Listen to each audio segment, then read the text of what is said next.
Hi, my name is Barb Fecto, and I will be directing this whole LBS850 experience, Emerging Technologies for Libraries. This is the introductory video wherein we introduce ourselves. Welcome. If you want to know the nuts and bolts of my personality, you can go into the discussion, and there's a section called Getting to Know You, and I would like for you to fill that out as well. And you can read about me there. Super fascinating. Um, this is going to be me going over the introduction page that I have written for you, and it's in part for you to just get used to what I'm like, because you're going to need to. If you don't like watching videos, and I kind of get that because I usually watch everything on 2 times speed because I just don't have the patience for it. If you read the introductory page, you'll have all the information. Just read it carefully because there are some things in there that I want to make sure that you keep in the forefront of your mind. So if you're just here to get the information and move on with your life, you can read it. Otherwise, I'll walk you through it, and we'll see how that goes. Um, okay, so but don't forget to go introduce yourself in the Getting to Know You tab and read the rubrics and read. There was something else I wanted you to read on that page, but I can't change pages or I'll lose everything. Read everything in the introductory section. Okay, now welcome to the part where I just talk a lot. Okay, so this course is designed to let you explore ways in which we use technology in the library. It's broken up into 4 parts. The first one is just the first week, actually, the first 4.5 days, because we have a short week to begin with. That's change as a constant in the school library setting. And basically, that just looks at how we are constantly redefining our role in libraries. And I found a really great article about how COVID times have really, sort of forced us to take a look at this issue, which is kind of great. So that's a pretty brief article. Well, you'll see it. I don't have to give you all that information. That's the first section.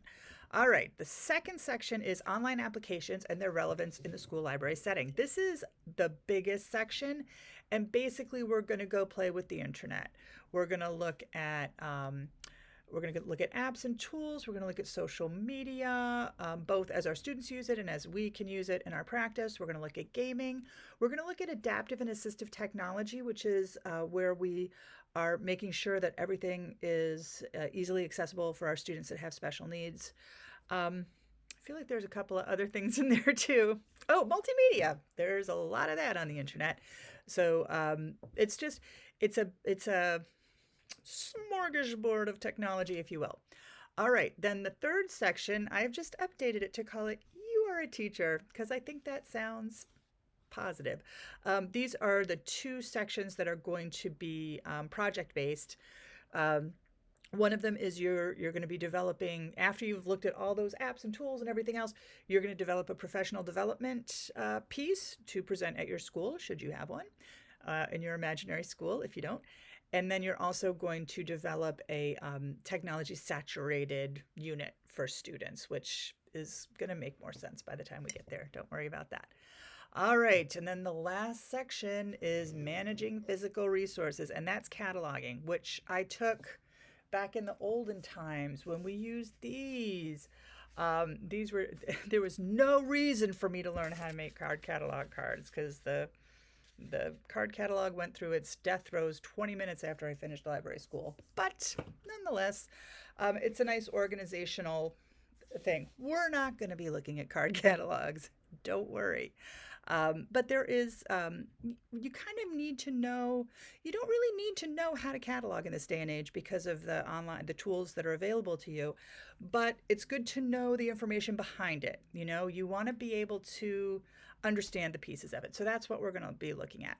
And then we're going to look at those OPACs, online public access catalogs, and just see what's out there.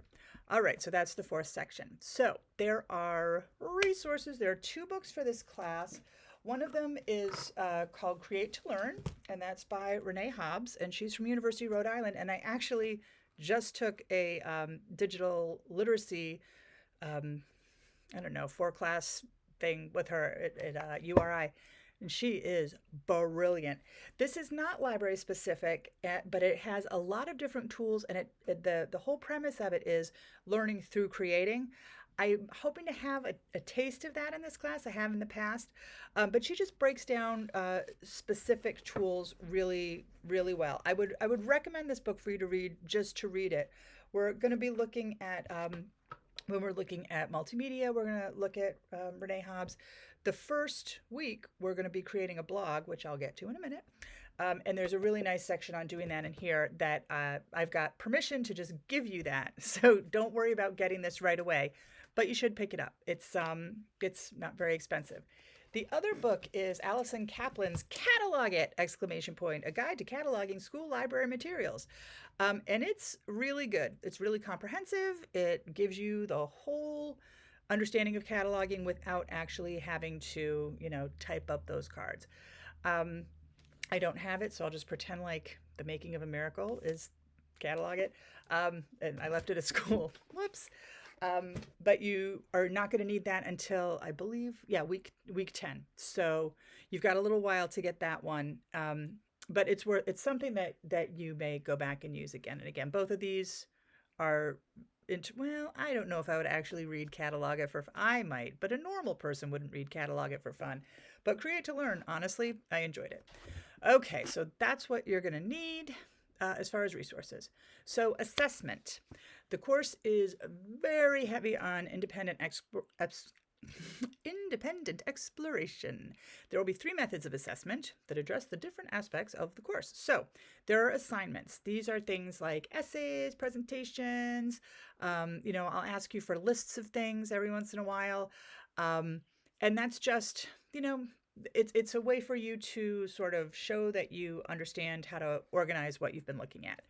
Then the discussion, that's huge. The discussion piece is how it's our presence in the class, basically. So you need to, I think I actually I talk about discussion further down. So we'll go into more detail then. All right. And then the third is your blog. The first week, you're going to build a blog. If you already have one, you can just keep using it. You don't have to build a new one, but just be aware that you're going to need to post every week about the content from this course. So if that's not something you want on your mommy blog or book review blog or whatever, you might want to create something new for this. But that's going to be the way that you keep track of what you've looked at. The discussion, you're going to talk about what you're finding, but you might not want to put every single thing in the discussion. So the blog is also something that's very easy for you to go back to. If you think, what was that tool I saw in Barb's course? It was really good. And then you go back to your blog and you're like, oh, it was this. How handy that I have this. So that's what that's for. But also for me to get a more detailed look at your process. All right. Then I've written a thing saying exploration motivation, which, all right, that sounds like me. Yes, this course is very self-directed. There is a lot of time to just explore. This way, students who are new on the topic, like if you're somebody who's not, we're all, because we have to be tech savvy to a degree now, but some people really are not sure yet, and that's fine. You look at the basics, you learn some good stuff, you look at the theory behind it, and that's your baseline. That's cool. I've had people take this course who come from educational technology backgrounds, and I'm like, sorry, you guys, there's not a lot of new stuff here for you. But for those people, for those of you who are very confident in ed tech, if you want to go out and explore, go to the vast corners of the internet and then bring stuff back for us, that's awesome. And it all sort of, gets into the mix in the discussion. So don't worry if you aren't confident in this area, because you will be when you're done. And don't worry if you think that you are already an expert, because good, we love that. Let us know what you think. All right, timing. Because this class is so exploration oriented, you need to be careful of timing. I have had students like, I love the course, but it was so much work. Okay, 10 hours a week is, so you figure for a 3-credit grad course, it's supposed to be 135 hours a week. So we have 14 weeks, 13 and a half weeks. So 10 hours a week, don't go beyond. What you get done in 10 hours is what you should be doing for this course. If you get everything done, then I'll have some enrichment stuff there, play with some tools, make some fun stuff, read some of the chapters in Renee's book that we haven't gotten to yet.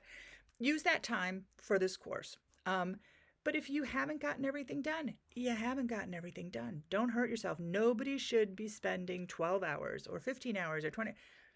Stop at 10 hours. Okay, I will stop harping on this, but I just want to make sure, it's especially now. Okay, it's impressive that you're taking this course at all in the current times. So cut yourself some slack. Let's see. Yep, that's just me repeating myself over and over again. Oh, busy work. If you find that you're doing something that feels like busy work, stop doing it, because I want everything in this class to be useful. So when I ask you for a list of, like at one point, you're going to have to do a list of podcasts and videos to use with students.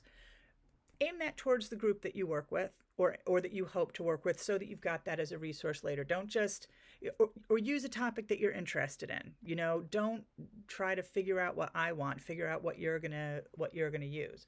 I mean, there's the structure that you have to fulfill, but the content that you use should be something that's useful to you. I don't like the idea of just having to do something to do it. The only exception is when we do the lesson plan, because you have to learn how to do a lesson plan for graduate school. But you will do lesson plans in your regular life, just not to this extent. So that is a little bit of hoop jumping. But other than that, all right, discussion format, read the rubric. I am very specific about the discussion. You need to go at least twice. You won't get any credit if you don't go at least twice within the week. If you, ideally, you should go 3 times. It helps keep it more lively. And don't put big chunks of information into one tab. Like if you're talking about 3 different tools that you found, do 3 different posts. It also, helps you with your points, but it makes it easier because it's threaded. So we have threaded posts, I guess. I feel like I'm saying the word posts a lot. All right. Okay. And finally, help. Help. If you need help, there is a discussion board called Help. Put it up there, because chances are if you have a question, somebody else in the class has that same question. So if you put it up there and one of your classmates can help you, hooray! Then I have a whole little thing here about, librarians being know-it-alls and needing to ask for help and not being embarrassed, and also needing to know how to give help anyway. So put it up there. If it's specific to you and no one else, obviously, shoot me an email. The best way to do that is through the Canvas. I'll check the Canvas email a couple times a day. And also on the syllabus, I have my personal email that you can use too. I don't really use a Salem State email. I mean, I'll probably check it once a day, once every other day. But the Canvas tool or my personal email is the way to get to me if you need to get to me like that. Otherwise, try to help. You never know. Okay, that is it. Only 13 minutes. It's a new record. So now, once you've finished with this and you filled in the Getting to Know You form, you can hop right over to week 1 and get going. I'll see you there. Bye.